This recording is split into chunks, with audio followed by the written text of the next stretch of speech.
Children, hope all of you are safe at home and enjoying this new method of online teaching. And let's now begin this class with the answers for the assignment that was given to you in the previous class. Now the first question, first main, was fill in the blanks. Silkworms secrete fibers made of protein. Silk was first discovered in China. The silk fiber is obtained from the covering of the silkworm known as cocoon. Define the following. Reeling is the process of taking out threads from the cocoon for use as silk. The rearing of silkworms for obtaining silk is called sericulture. Match the following. Scoring, cleaning sheared skin, mulberry, leaves, food of silkworm, yak, wool yielding animal, cocoon yields silk fibers. So children, now let us begin this session on heat. Okay. Now before we start the lesson, I'll give you a small introduction about heat. Now all of you know that heat is one of the essential forms of energy for survival on the earth. Okay. And the main source of heat on the earth is the sun. Okay.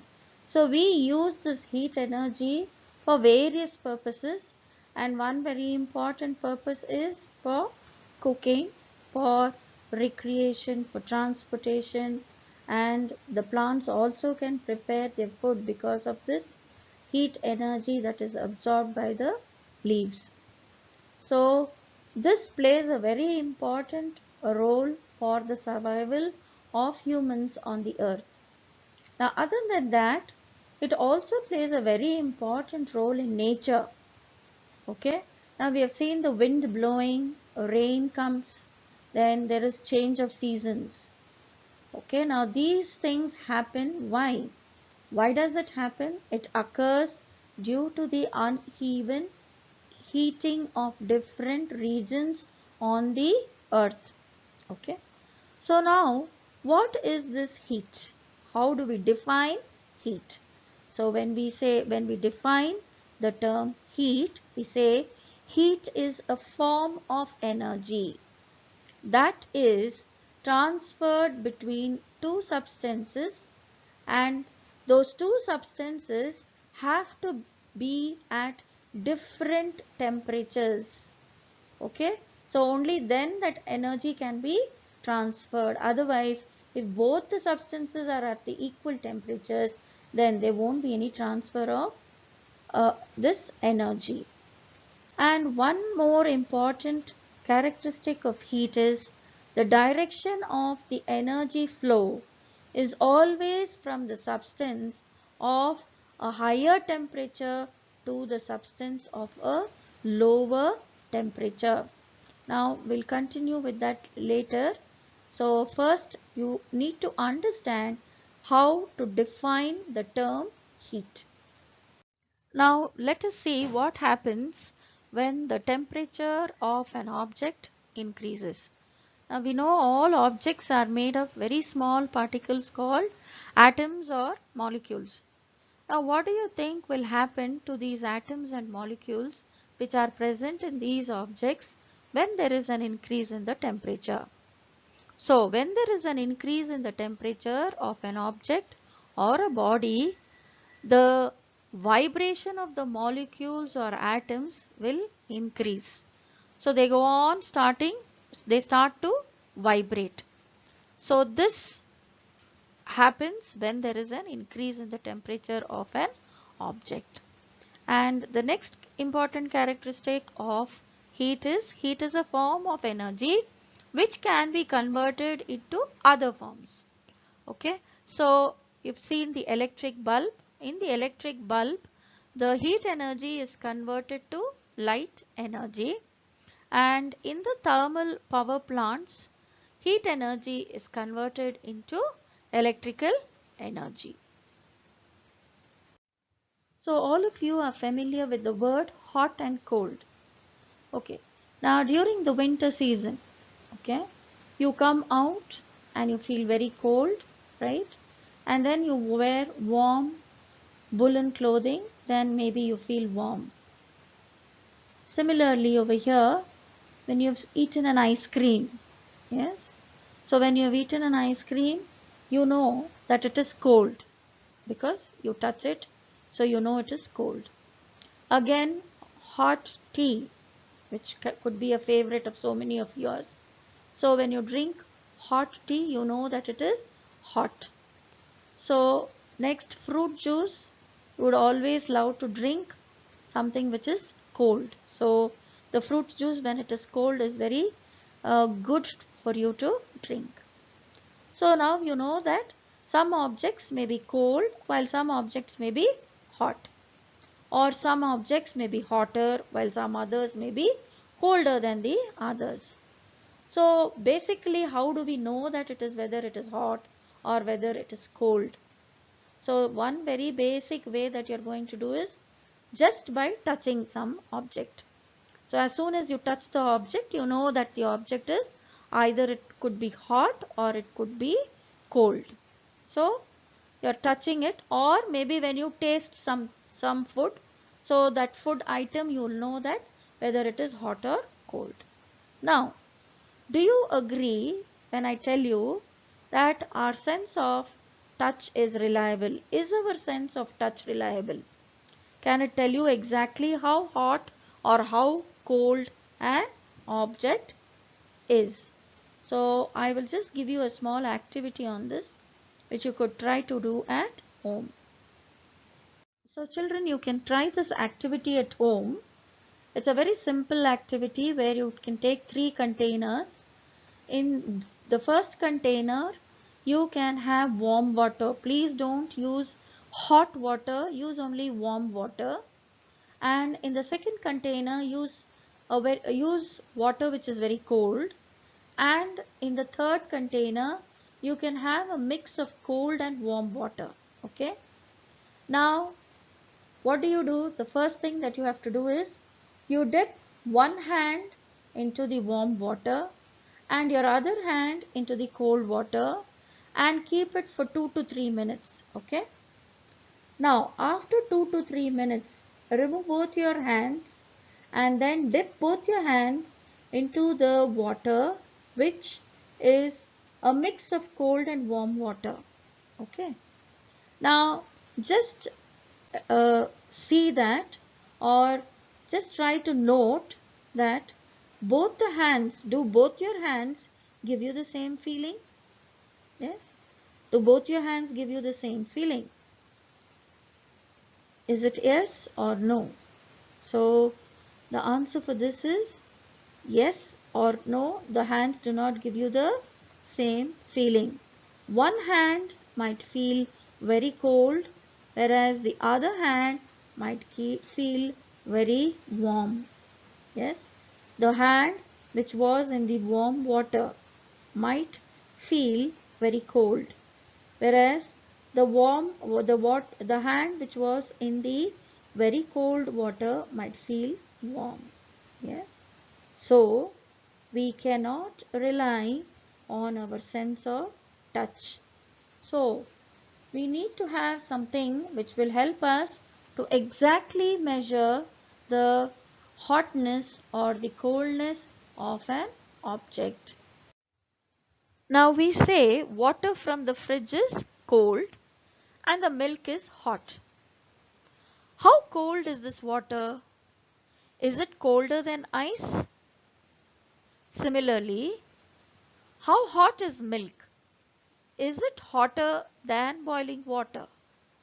So, how do we find out how hot or cold an object really is? So for this, what do we have to do? We need to know how to measure this hotness or coldness of an object. So temperature is a measure of the degree of hotness or coldness of an object.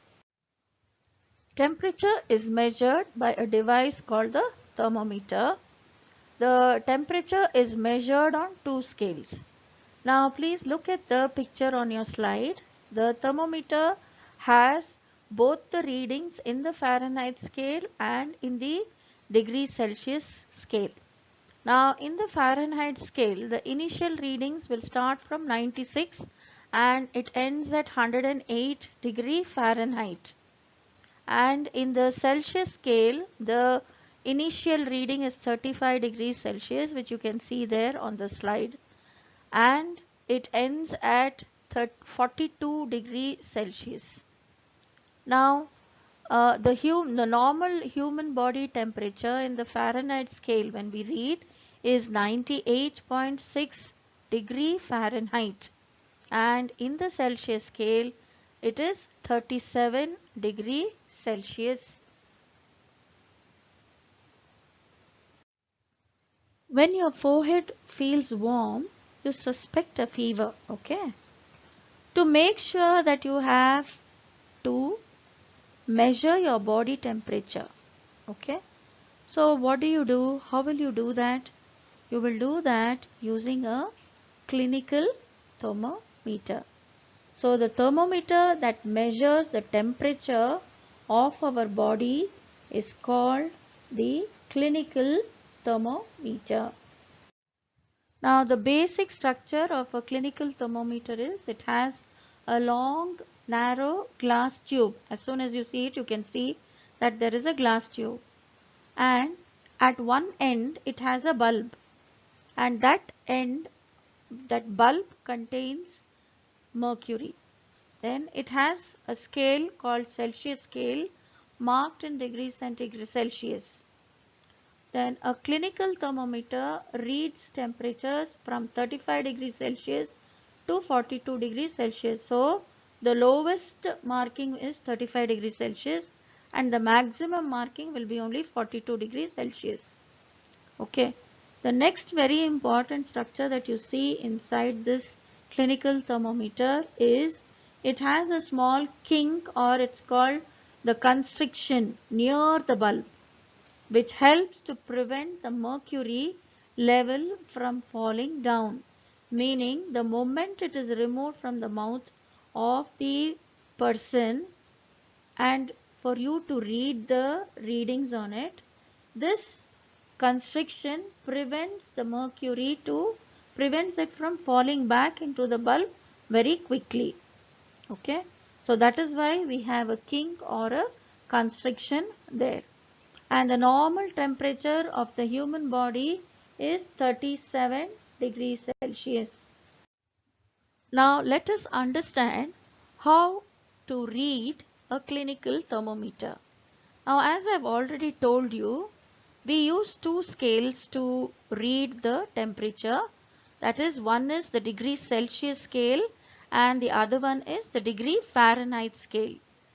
Now here you please look at the picture on the slide.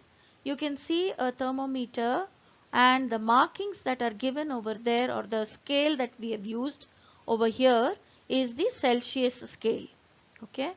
Now the lowest marking on this thermometer is 35 degrees Celsius and the highest marking is 43 degrees Celsius. Now how will you do the reading? Now look at the longer lines and look at the smaller lines. The longer or the bigger mark will read 1 degree. Okay. And now say for example over here I read 35 degrees Celsius. The next small marking over there will be 35.1 and the next one will be 35.2, the 35.3, 35.4. So it will continue like that. Then I have shown you the marking of 35.8 also. You can see on the slide. Please have a look. And then it comes to 36 degrees. So the longer line will give you the reading as for 1 degree. So each small division over there will read 0.1 degree Celsius. So the normal temperature of any human being is 37 degrees Celsius. I hope you have understood this, children. Now these are the precautions that have to be followed when using a clinical thermometer. The thermometer should be washed before and after use with an antiseptic solution. Ensure the mercury level is below 35 degrees Celsius. Then don't hold the thermometer by the bulb while reading it, because you know the bulb is very delicate and it contains mercury. And then always read the thermometer keeping the level of the mercury along the line of sight, that is exactly to the line of your eyes. You have to keep it and read it. You can't keep it above your eyes or below your eyes and read it, and then you won't get the correct reading. So now, why do you think we use mercury in the clinical thermometer, and why don't we use any other metal? We could use copper, we could use tin, or we could use silver. Why not those metals, and why only mercury? Now there are a few properties of mercury which make it very suitable to use it in the clinical thermometer. Now the first point there is mercury is a metal, and this is a metal which is in the liquid state. So mercury is a metal and it is a good conductor of heat. Second point, it expands quickly as soon as it is placed in the mouth of the person. So as soon as you put it inside, keep it inside the mouth of the person, it quickly expands. Then third point, it remains as a liquid from the temperatures minus 39 degrees Celsius to 357 degrees Celsius. So it remains as a liquid, it does not change its state. It doesn't become vapor or it doesn't become solid in the lower temperatures, because you know water becomes solid at 0 degrees Celsius, or it becomes, or it changes to vapor at 100 degrees Celsius, so, or 100 degrees centigrade. So here that doesn't happen. So it remains a liquid ranging from minus 39 degrees Celsius to 357 degrees Celsius. The next point, mercury does not stick to the glass of the bulb. So these are all the advantages of using mercury in a clinical thermometer. But there is one disadvantage which we face these days, that is mercury is highly poisonous, and if by chance the bulb breaks, there is a chance that the mercury can leak into the patient's mouth. So to prevent that, these days the clinical thermometer is replaced by a digital or scanner thermometers. Now this is the digital thermometer which all of us use these days. Now these digital thermometers are preferred over the conventional mercury thermometer, and I have told you the disadvantage of using the clinical thermometer with mercury in it.